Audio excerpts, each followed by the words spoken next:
عليها، الثابتين عليها، المجاهدين من أجلها في سبيل الله، الذين يواجهون بصدورهم العارية وإيمانهم الذي لا يتزعزع ويقينهم الثابت بالله عز وجل آلة الإرهاب والعدوان والبطش والقتل التي لا تفرق بين صغير وكبير أو رجل وامرأة.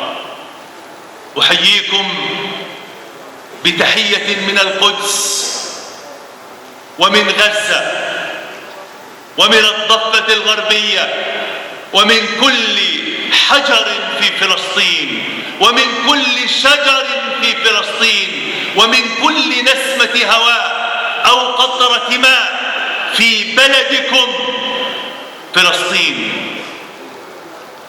بينما نحن هنا الآن الشعب الفلسطيني يذبح،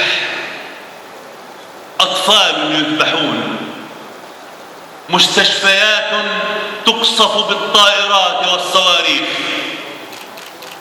المساجد هدمت، البيوت نسفت، الأمهات ثكلت، الأطفال يتمت. من أجل ماذا؟ من أجل أن نرحل عن فلسطين.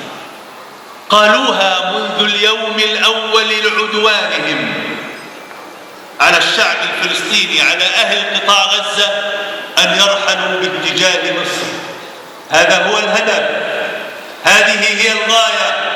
يريدون أرضا بلا شعب، لشعب بلا أرض كما زعموا. أليست هذه مقولتهم؟ أليس هذا شعارهم؟ لكن جاء الجواب مزدوجا، فلسطينيا مصريا مدعوما ومسندا بأمة العرب والمسلمين.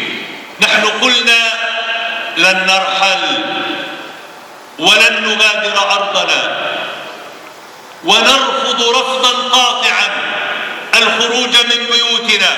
قال أهل غزة عندما ألقوا عليهم منشورات تدعوهم إلى الرحيل، قالوا لهم اقتلونا، مزقونا، أغرقونا في دمانا.